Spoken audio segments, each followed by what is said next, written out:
하나님의 평화가 여러분과 함께하기를 주의 이름으로 축복합니다. 오늘 우리에게 주시는 하나님의 말씀은 신명기 5장 30절부터 33절 말씀까지입니다. 지난 주일에 광고한 것처럼 오늘부터 매주 수요일 오전 영화와 말씀이라는 제목으로 단편 영화를 한 편 보고 성경적 의미 해석과 일상에 적용할 내용들 나누는 시간을 갖도록 하겠습니다. 이번에 볼 영화 시리즈는 키슬로프스키 감독이 십계명을 모티브로 한 데칼로그입니다. 함께 하신다면 여러분들에게 많은 유익이 있을 것이라 사려됩니다.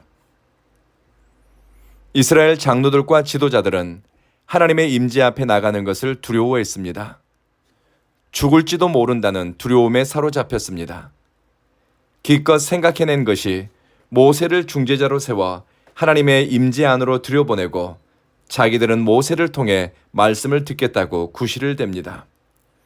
그런데 사람의 본성이 그렇게 쉽게 바뀌지 않습니다. 하나님의 임재를 보면서 그 순간만 두려움에 사로잡혔지 하나님을 사랑하는 마음, 하나님과 친밀한 관계 안으로 들어가는 것에는 마음을 두지 않았습니다. 모세가 사역으로는 이스라엘을 위한 중보자로 역할을 했지만 신앙인으로서 그는 하나님과 친밀한 관계 안으로 들어갔습니다. 사람이 하나님을 섬길 때 처음에는 종처럼 섬기지만 시간이 갈수록 하나님을 깊이 알고 사랑의 깊이와 넓이가 자랄수록 종이 아니라 친밀한 자녀의 관계로 발전합니다. 하나님은 모세에게 율법을 주기 위해 모세를 곁으로 부르십니다. 성경에 등장하는 많은 신앙 인물 중에 하나님이 곁을 내주시며 부른 사람이 누가 있을까요? 하나님 곁에라는 표현은 하나님과 모세의 관계가 주종 관계가 아니라 친밀한 벗처럼 느껴집니다. 명령과 지시를 통해 모세를 수단이나 도구로 사용하는 것이 아니라 인격적 관계 속에서 모세를 인정하고 대화의 상대로 모세를 받아주었습니다. 이것이 하나님의 의도입니다. 어제 말씀드린 것처럼 하나님 경외하는 것을 배우고 두려운 마음으로 하나님을 사랑하라는 말씀 이면에는 너와 내 자손이 이로 말미암아 복을 받고 모든 일에 잘되게 하려 함이다라는 하나님의 마음이 있습니다. 하나님은 사람을 비인격적으로 도구화하지 않습니다. 모세가 하나님의 뜻을 가장 먼저 알고 가까이 아는 특권을 누렸던 것은 하나님이 임재 안으로 모세를 부르실 때 모세는 순종했고 하나님과 친밀한 사귐의 가치를 일의 우선순위에 두었기 때문입니다. 하나님을 간절히 찾고 사랑하는 사람이 하나님을 만나게 될 것입니다. 오늘 하루 하나님의 임재를 구하고 하나님과 막힘없는 사랑 안에서 하나님을 더 알기 원하는 이들에게 하나님은 주님을 드러내고 알려주실 것입니다. 이것을 정확히 알았던 다윗은 하나님의 궁정에서의 하루를 다른 곳에서의 첫날보다 더 의미 있고 가치 있게 여겼습니다. 그리고 하나님은 좌로나 우로나 치우치지 말라고 당부하십니다. 저는 어렸을 때 고기잡이를 하는 아버지와 함께 배를 타고 바다에 종종 나갔습니다.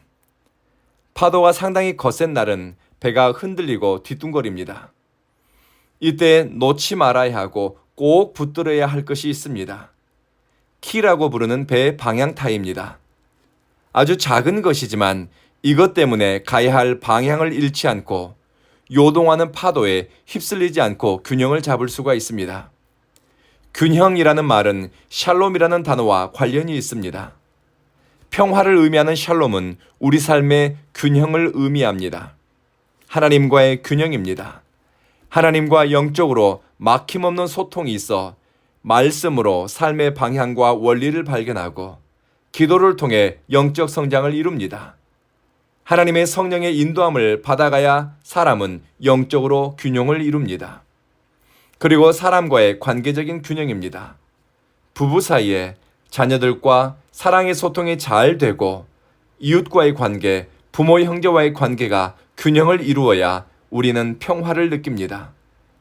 만약 자식과 불편하고 배우자와 등 돌리고 나를 해코지하는 이웃 한 사람만 있어도 편히 잠들기 어려운 것이 사람의 마음입니다. 그리고 자연계와 균형을 이루어야 우리는 평화를 누립니다. 이것은 세상에서 먹고 살 생활 방편을 마련하는 것입니다. 가족을 건사할 직장이 있고 일할 수 있는 재능과 기회가 있어야 물질 세계와 적절한 소통이 일어납니다. 물질로 된 인간은 물질과의 균형이 원만할 때 안도감, 평화를 느낍니다.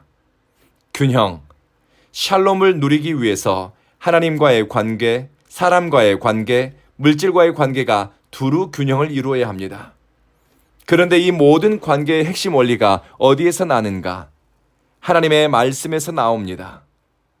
하나님의 말씀은 급변하는 세상 속에서 가야 할 방향을 놓치지 않게 합니다.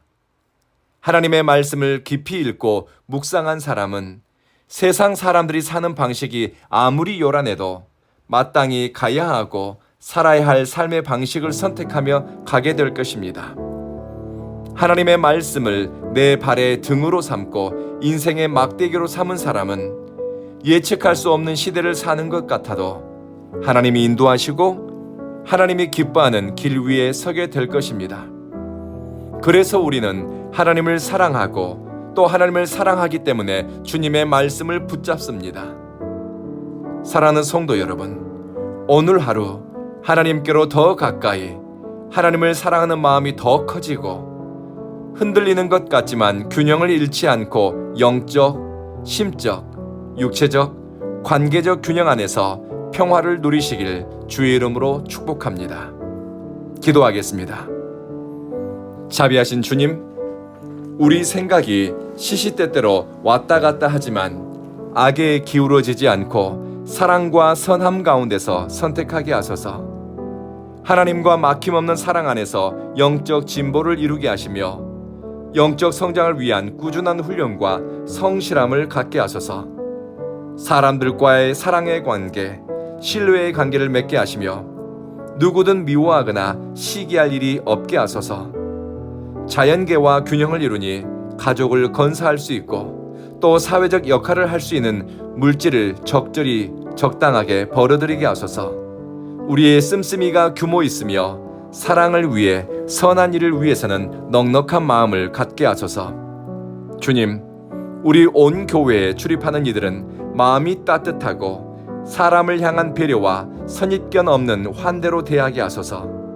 친절한 말과 따뜻한 표정, 배려 깊은 태도를 성령 안에서 배우게 하시며 서로의 성숙한 모습을 통해 익히게 하소서.